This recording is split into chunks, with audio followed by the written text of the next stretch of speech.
नमस्कार साथियों, स्वागत है आपके अपने YouTube चैनल आरोह एकेडमी में। आज हम लोग इस वीडियो में कुछ महत्वपूर्ण प्रश्नों को देखेंगे जो पॉलिटी से संबंधित हैं। यह सभी महत्वपूर्ण प्रश्न किसी न किसी परीक्षा में पूछा गया है और यह सभी महत्वपूर्ण प्रश्न है, इसीलिए इस प्रश्न को आप निश्चित तौर पर देखें। चलिए प्रश्न को देखते हैं। पहला हमारा प्रश्न है कि संविधान सभा की प्रांतीय संविधान समिति के अध्यक्ष कौन थे। पहला ऑप्शन है भीमराव अंबेडकर, दूसरा ऑप्शन है जवाहरलाल नेहरू, तीसरा ऑप्शन है सरदार पटेल, चौथा ऑप्शन है डॉक्टर राजेंद्र प्रसाद। तो संविधान सभा के प्रांतीय संविधान समिति के जो अध्यक्ष थे वह सरदार वल्लभ भाई पटेल थे। इसका सही जवाब हो जाएगा ऑप्शन नंबर सी। अगर सरदार वल्लभ भाई पटेल की बात करें तो इन्हें लौह पुरुष के नाम से भी जाना जाता है। इन्हें भारत का बिस्मार्क भी कहा जाता है। भारत के एकीकरण में इनका महत्वपूर्ण भूमिका रहा, मतलब भारत की जो देशी रियासतें थी उनको मिलाने में। बात करें अगर भीमराव अंबेडकर की, तो भीमराव अंबेडकर को संविधान निर्माता के रूप में जानते हैं। भीमराव अंबेडकर प्रारूप समिति के भी अध्यक्ष थे और भीमराव अंबेडकर का समाधि स्थल की बात करें तो चैत्रा भूमि है। सरदार पटेल भारत के पहले गृह मंत्री एवं प्रथम उप प्रधानमंत्री भी थे। राजेंद्र प्रसाद भारत के पहले राष्ट्रपति थे और इन्होंने राष्ट्रपति का पद 12 वर्षों तक संभाला। जवाहरलाल नेहरू भारत के पहले प्रधानमंत्री थे और इन्होंने 16 वर्ष कुछ महीने तक सबसे लंबा समय तक प्रधानमंत्री के पद को संभाला। चलिए अगले प्रश्न को देखते हैं। हमारा अगला प्रश्न है भारत का संघीय न्यायालय किस वर्ष में स्थापित किया गया था। पहला ऑप्शन है 1935, दूसरा ऑप्शन है 1937, तीसरा ऑप्शन है 1946, चौथा ऑप्शन है 1947। तो इसका सही जवाब हो जाएगा ऑप्शन नंबर बी 1937। तो भारत में जो संघीय न्यायालय है उसकी स्थापना भारत शासन अधिनियम 1935 के तहत 1937 में किया गया। चलिए अगले प्रश्न को देखते हैं।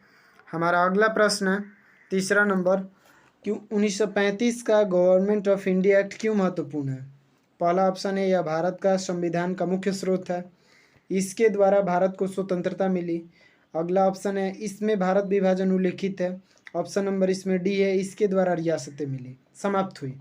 तो इसका सही जवाब हो जाएगा ऑप्शन नंबर ए, यह भारत संविधान का मुख्य स्रोत है। जो 1935 का गवर्नमेंट ऑफ इंडिया एक्ट है यह भारत का प्रमुख संविधान का स्रोत है।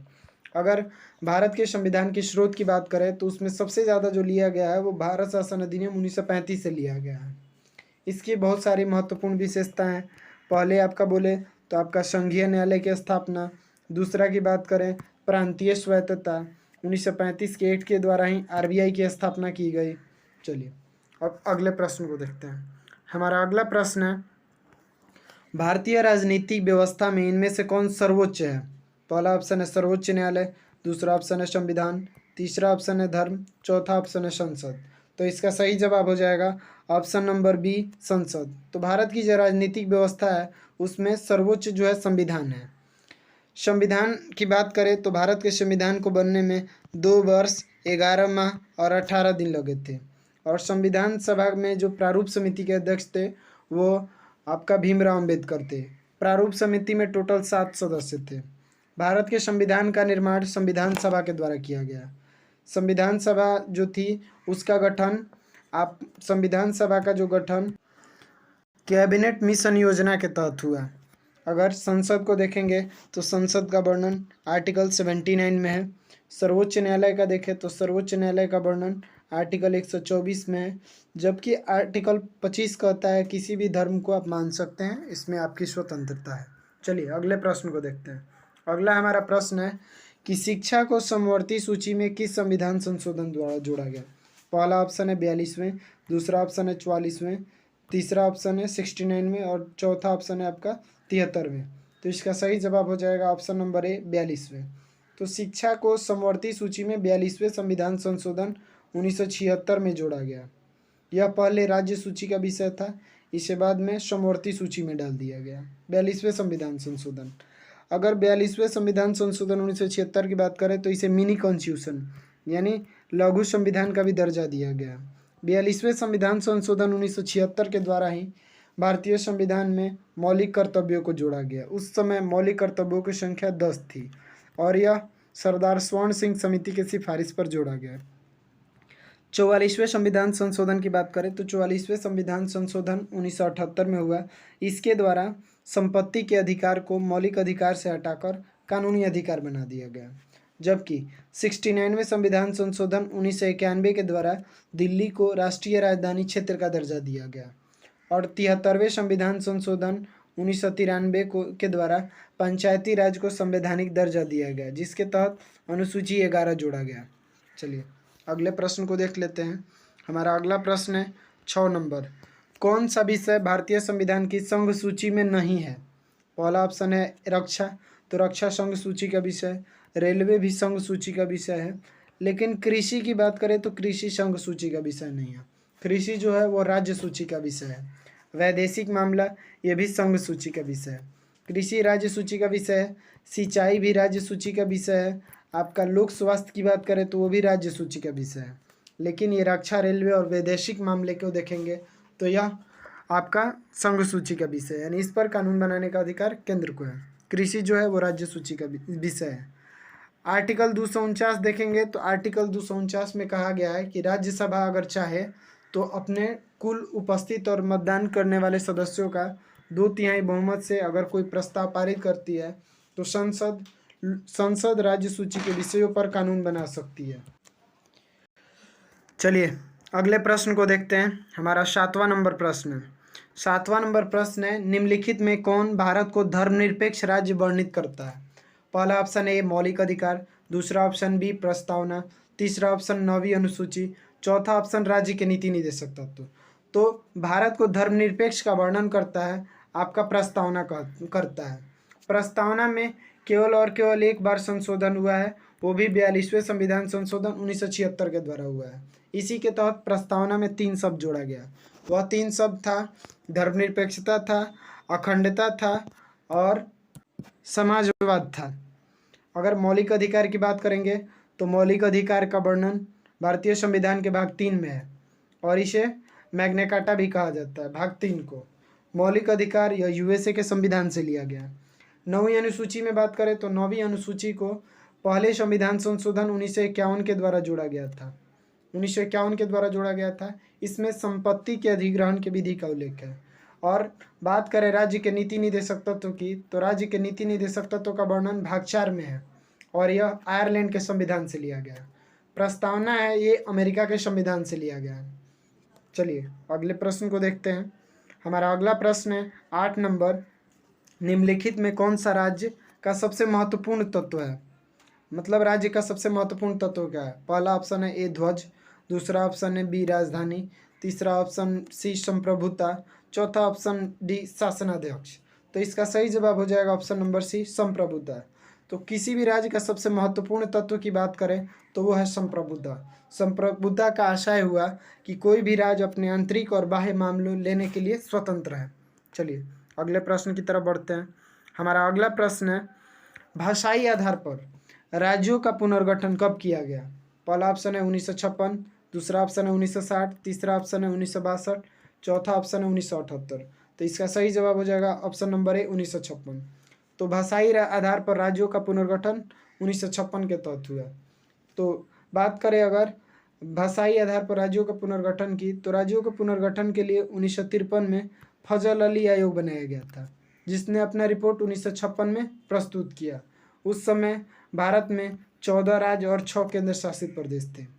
भाषाई आधार पर राज्य की गणना की बात करें, गठन की बात करें तो सबसे पहला राज्य था वो आंध्र प्रदेश था, जिसे भाषाई आधार पर गठित किया गया। इसका गठन 1 अक्टूबर 1953 को किया गया था। चलिए अगले प्रश्न को देखते हैं। हमारा अगला प्रश्न है, किस देश में दोहरी नागरिकता का सिद्धांत स्वीकार किया गया? पहला ऑप्शन है भारत, तो भारत में एक ही नागरिकता है। दूसरा ऑप्शन है कनाडा, कनाडा में भी एक ही है। ऑस्ट्रेलिया में एक है। जबकि बात करें अमेरिका की तो अमेरिका में दोहरी नागरिकता के सिद्धांत को स्वीकार किया जाता है। इसमें एक अमेरिका का संविधान दिया जाता है और दूसरा उसके राज्य का दिया जाता है। अमेरिका और कनाडा की बात करें तो अमेरिका और कनाडा के बीच विभाजित करने वाली जो रेखा है 49 डिग्री समानांतर रेखा है। ऑस्ट्रेलिया जो है वह सबसे छोटा महादेश है और भारत जनसंख्या में दुनिया का सबसे आगे है, क्षेत्रफल में 7वें नंबर स्थान पर आ गया है। चलिए अगले प्रश्न को देखते हैं। हमारा अगला प्रश्न है, कल्याणकारी राज्य की संकल्पना का समावेश भारत के संविधान में है? डीपीएसपी में है कि चौथी अनुसूची में है कि मौलिक अधिकार में है कि प्रस्तावना में है? तो जो कल्याणकारी राज्य की संकल्पना की बात करें तो राज्य के नीति निदेशक तत्व में है, जो भारतीय संविधान के भाग 4 में वर्णित है, जिसको directive principle of state policy भी कहा जाता है। इसे शॉर्टकट में डीपीएसपी लिखा गया है। तो कल्याणकारी राज्य की स्थापना डीपीएसपी में है। चौथी अनुसूची में बात करें तो चौथी अनुसूची में बताया गया है राज्यसभा में राज्यों और केंद्र शासित प्रदेश के बारे में बताया गया है। भाग 3 में है मौलिक अधिकार का वर्णन, यूएसए के संविधान से लिया गया है। प्रस्तावना की बात करें तो प्रस्तावना भी यूएसए के संविधान से लिया गया है। चलिए अगले प्रश्न को देखते हैं। हमारा 12वां नंबर प्रश्न है कि भारतीय संविधान में कितने मौलिक कर्तव्य हैं? पहला ऑप्शन है 12, दूसरा ऑप्शन है 10, तीसरा ऑप्शन है 20, चौथा ऑप्शन है 11। तो इसका सही जवाब होगा, अभी मौलिक कर्तव्यों की बात करें तो 11 है। मौलिक कर्तव्यों को देखेंगे तो इसे 42वें संविधान संशोधन 1976 द्वारा सरदार स्वर्ण सिंह समिति की सिफारिश पर भारतीय संविधान में जोड़ा गया। उस समय कुल अगर मौलिक कर्तव्यों की बात करें तो 10 थे, लेकिन 11वां मौलिक कर्तव्य जो है 86वें संविधान संशोधन आपका 86वें संविधान संशोधन 2002 के तहत जोड़ा गया। 11वां था और 11वां जो है 6 से 14 वर्ष के बच्चों को निःशुल्क और अनिवार्य शिक्षा के बारे में बताता है, जो कि आर्टिकल 21 के क में या 21 के ए में भी मौलिक अधिकार भी है। मौलिक कर्तव्य की बात करेंगे तो मौलिक कर्तव्य रूस के संविधान से लिया गया। जब संविधान लागू हुआ था तब एक भी मौलिक कर्तव्य नहीं थे। चलिए अगले प्रश्न को देखते हैं। अगला हमारा प्रश्न है, डॉक्टर राजेंद्र प्रसाद कितने वर्ष तक राष्ट्रपति रहे? पहला ऑप्शन है 6, दूसरा ऑप्शन है 8, तीसरा ऑप्शन है 12, चौथा ऑप्शन है 5। तो इसका सही जवाब हो जाएगा ऑप्शन नंबर सी 12। तो डॉक्टर राजेंद्र प्रसाद भारत के पहले राष्ट्रपति थे और उनका कार्यकाल था 12 वर्ष। वो जब आपका संविधान लागू हुआ 26 जनवरी 1950, उससे लेकर आपका 1962 तक भारत के राष्ट्रपति बने रहे। उसके बाद राष्ट्रपति जो बने सरदार वल्लभ भाई पटेल बने। सरदार वल्लभ भाई नहीं, आपका राधा कृष्णन उसके बाद आपका राष्ट्रपति पद संभाले। डॉक्टर राजेंद्र प्रसाद जो थे वो 12 वर्षों तक राष्ट्रपति बने। वो भारत के पहले राष्ट्रपति भी थे। बात करेंगे अगर डॉक्टर राजेंद्र प्रसाद की तो इनकी एक प्रमुख पुस्तक है इंडिया डिवाइडेड और इनका संबंध बिहार राज्य से है। और यह डॉक्टर राजेंद्र प्रसाद स्वतंत्र भारत के प्रथम खाद्य एवं कृषि मंत्रालय भी संभाले थे और इन्होंने संविधान सभा के अस्थायी अध्यक्षता के तौर पर भी अपना कार्य दिया। चलिए अगले प्रश्न को देखते हैं। अगला हमारा प्रश्न है 14 नंबर, लोकसभा और राज्यसभा की संयुक्त बैठक को आहूत की जाती है राष्ट्रपति द्वारा, संसद द्वारा, लोकसभा अध्यक्ष द्वारा, राज्यसभा के सभापति द्वारा। तो इसका सही जवाब हो जाएगा ऑप्शन नंबर ए, राष्ट्रपति द्वारा। लोकसभा और राज्यसभा की जो संयुक्त बैठक होती है जिसका वर्णन भारतीय संविधान के आर्टिकल 108 में है, उसको राष्ट्रपति आहूत करता है, लेकिन उसकी अध्यक्षता लोकसभा अध्यक्ष के द्वारा किया जाता है। लोकसभा अध्यक्ष के द्वारा किया जाता है। राष्ट्रपति जो होता है वो हमारे देश का प्रमुख संवैधानिक प्रमुख होता है, जबकि वास्तविक प्रमुख आपका प्रधानमंत्री होता है। संसद की बात करें तो संसद जो है वो राष्ट्रपति, लोकसभा, राज्यसभा तीनों को मिलाकर बनता है। राज्यसभा के सभापति जो होते हैं वो भारत के उपराष्ट्रपति होते हैं। आर्टिकल 64 में कहा गया है कि भारत का जो उपराष्ट्रपति होंगे राज्यसभा के पदेन अध्यक्ष होंगे, पदेन सभापति होंगे। चलिए अगले प्रश्न को देखते हैं। अगला प्रश्न वही है कि राज्यसभा का सभापति कौन है? तो अभी हमने देखा उपराष्ट्रपति। जो उपराष्ट्रपति होते हैं राज्यसभा के सभापति होते हैं। इसका वर्णन आर्टिकल 64 में है। आर्टिकल 64 जो अभी बताया कि उपराष्ट्रपति जो होंगे राज्यसभा के पदेन सभापति होंगे। अगर राज्यसभा की बात करें तो राज्यसभा के सदस्य बनने के लिए न्यूनतम उम्र 30 वर्ष चाहिए। राज्यसभा जो है इसका कभी भी विघटन नहीं होता है, कभी भी विघटन नहीं होता है। यह एक अस्थायी सदन है और राज्यसभा के सदस्यों का कार्यकाल जो होता है वो 6 वर्ष होता है। राष्ट्रपति बनने के लिए न्यूनतम उम्र 35 वर्ष चाहिए। उपराष्ट्रपति बनने के लिए भी न्यूनतम उम्र 35 वर्ष चाहिए। प्रधानमंत्री बनने के लिए न्यूनतम उम्र 25 वर्ष चाहिए। और लोकसभा के सदस्य बनने के लिए भी न्यूनतम उम्र 25 वर्ष चाहिए। लोकसभा के अध्यक्ष की बात करें तो अभी ओम बिरला है, और प्रथम महिला लोकसभा के अध्यक्ष की बात करें तो वो मीरा कुमार थी, और पहले लोकसभा के अध्यक्ष जीबी मावलंकर थे। चलिए अगले प्रश्न को देखते हैं। हमारा अगला प्रश्न है 16वां नंबर, संसदीय शासन में वास्तविक या कार्यपालिका शक्ति किसके पास होती है? पहला ऑप्शन है संसद के, दूसरा ऑप्शन है प्रधानमंत्री, तीसरा ऑप्शन है राष्ट्रपति, चौथा ऑप्शन है नौकरशाही। तो इसका सही जवाब हो जाएगा ऑप्शन नंबर बी, प्रधानमंत्री। तो संसदीय शासन में जो वास्तविक या कार्यपालिका शक्ति जो होती है वो प्रधानमंत्री में होती है, जबकि नाम मात्र का जो प्रमुख होते हैं वो आपके जो होते हैं राष्ट्रपति होते हैं। तो संसदीय शासन व्यवस्था में वास्तविक प्रमुख प्रधानमंत्री, जबकि नाम मात्र के जो होते हैं वो राष्ट्रपति होते हैं। प्रधानमंत्री जो होते हैं मंत्री परिषद का हेड होते हैं, और प्रधानमंत्री जो होते हैं वो नीति आयोग के अध्यक्ष भी होते हैं। संसद के बारे में हमने देखा 79 में संसद का वर्णन है। राष्ट्रपति के पद का वर्णन आर्टिकल 52 में किया गया है कि भारत का एक राष्ट्रपति होगा। राष्ट्रपति बनने के लिए न्यूनतम उम्र तो हम लोग देख ही लिया, 35 वर्ष होनी चाहिए, और राष्ट्रपति का जो मासिक वेतन है वो 5 लाख है। चलिए अगले प्रश्न को देखते हैं। हमारा अगला प्रश्न है, भारत के कैग पद पर नियुक्ति का कार्यकाल होता है? पहला ऑप्शन है 4 वर्ष, दूसरा ऑप्शन है 5 वर्ष, तीसरा ऑप्शन है 6 वर्ष, चौथा ऑप्शन है 3 वर्ष। तो इसका सही जवाब हो जाएगा 6 वर्ष। जो कैग होता है कंट्रोलर एंड ऑडिटर जनरल, इस पद पर नियुक्ति का कार्यकाल 6 वर्ष होता है। कैग की बात करें, नियंत्रक और महालेखा परीक्षक, इसका वर्णन अनुच्छेद 148 में है, जबकि महान्यायवादी का वर्णन आर्टिकल 76 में है, और इस पद के लिए जो कार्यकाल होता है 6 वर्ष होता है। चलिए अगले प्रश्न को देख लेते हैं। अगला प्रश्न है कि भारत का संसद मिलकर निर्मित होती है। तो अभी हम लोगों ने देखा भारत का जो संसद है राष्ट्रपति उसमें होते हैं, राज्यसभा होते हैं और लोकसभा होते हैं, यानी यह तीनों से मिलकर निर्मित होती है संसद। और संसद के बारे में बताया गया आर्टिकल 79 में, 80 में बताया गया आपका राज्यसभा के बारे में, और 81 में लोकसभा के बारे में। लोकसभा के सदस्य बनने के लिए न्यूनतम उम्र 25 वर्ष, और राज्यसभा के सदस्य बनने के लिए न्यूनतम उम्र आपका 30 वर्ष होनी चाहिए। लोकसभा का कार्यकाल 5 वर्ष का होता है, जबकि राज्यसभा का कार्यकाल 6 वर्ष का होता है। राज्यसभा एक अस्थायी सदन है, जबकि लोकसभा विघटित हो सकती है। अगले प्रश्न को देख लेते हैं। हमारा अगला प्रश्न है, संविधान की व्याख्या करने का अंतिम अधिकार किसे है? मतलब अधिकार किसे है? पहला ऑप्शन है राष्ट्रपति, दूसरा ऑप्शन है लोकसभा अध्यक्ष, तीसरा ऑप्शन है सर्वोच्च न्यायालय, चौथा ऑप्शन है अटॉर्नी जनरल।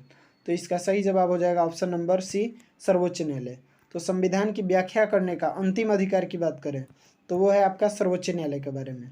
सर्वोच्च न्यायालय के बारे में देखेंगे तो इसका वर्णन आर्टिकल 124 में किया गया है।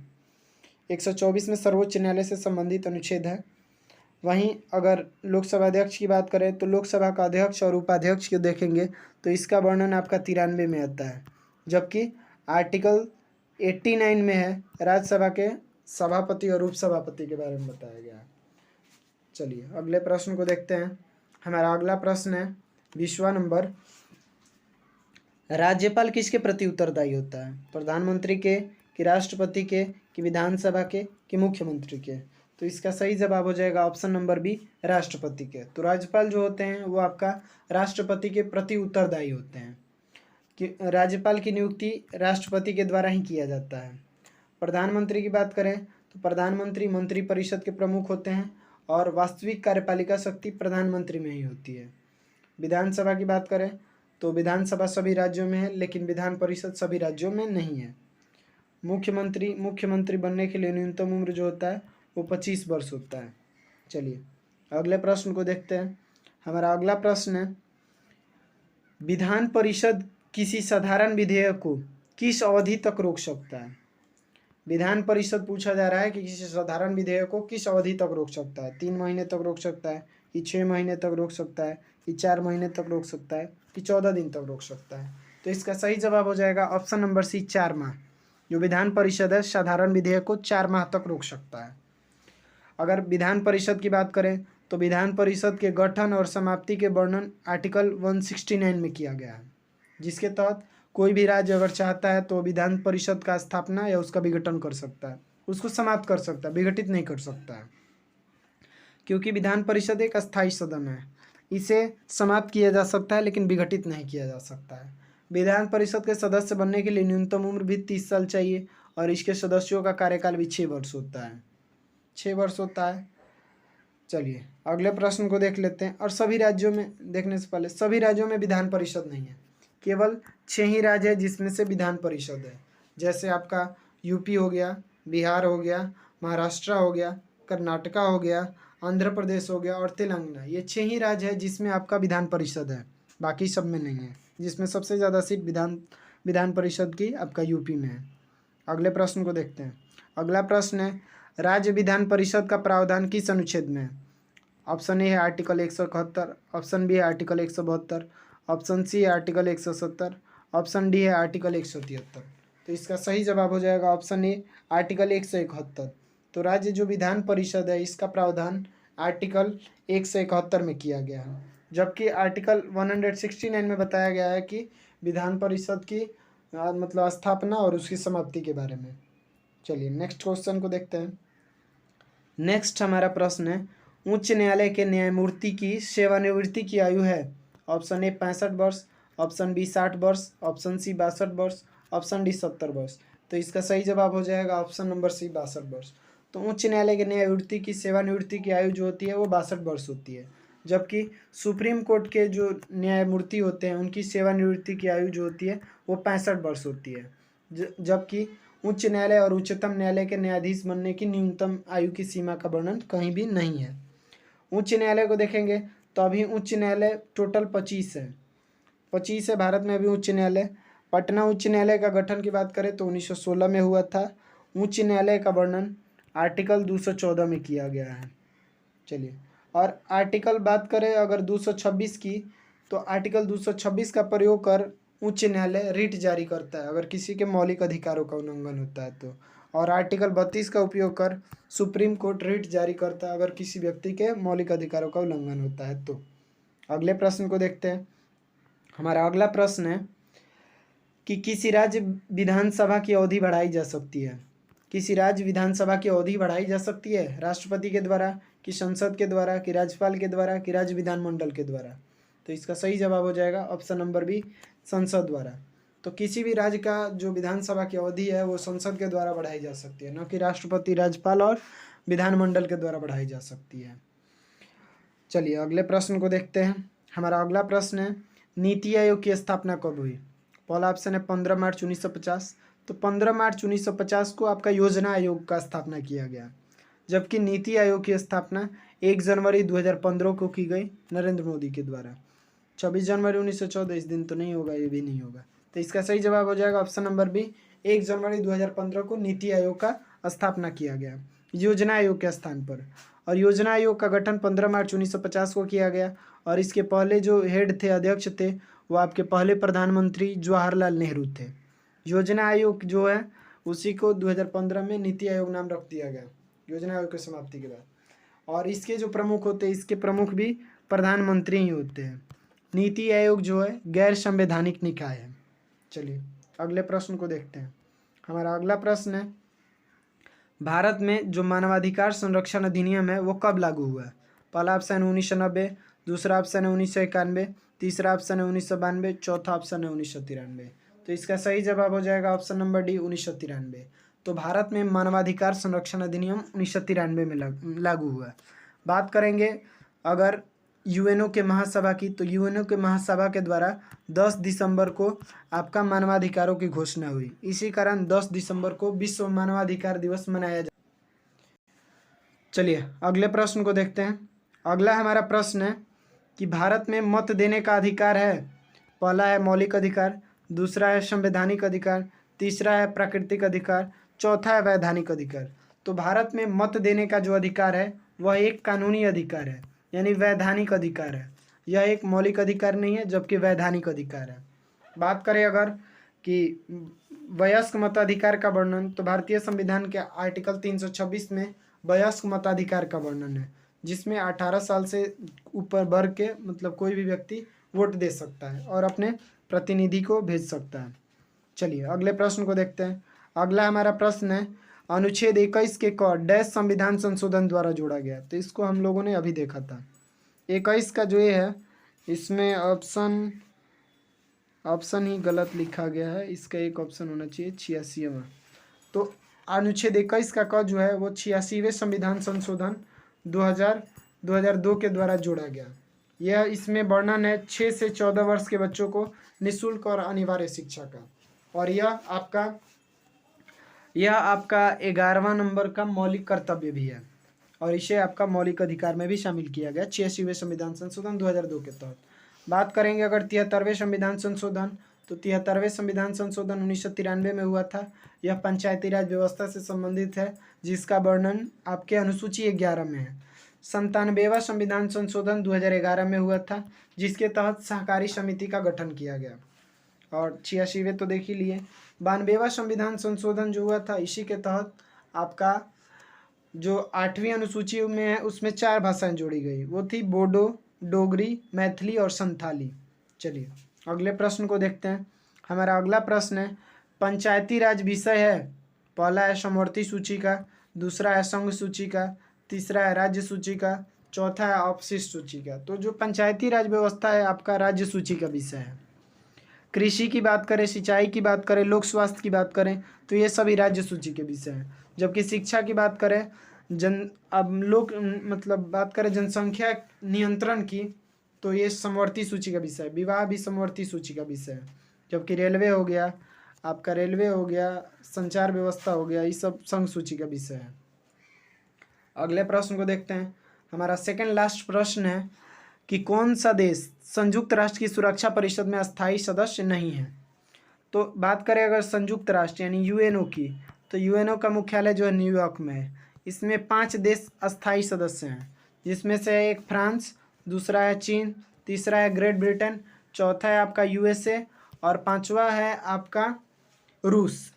तो इसमें से ऑप्शन ए हो जाएगा जर्मनी। जर्मनी जो है सुरक्षा परिषद में अस्थायी सदस्य नहीं है, तो इसका ऑप्शन नंबर ए हो जाएगा। यूएनओ का मुख्यालय जो है वो आपका न्यूयॉर्क में है। यूएनओ में अभी टोटल 193 देश हैं, और 193वां सदस्य जो है वो दक्षिणी सूडान है। चलिए अगले प्रश्न को देखते हैं। हमारा अगला और अंतिम प्रश्न है, समवर्ती सूची का विषय नहीं है।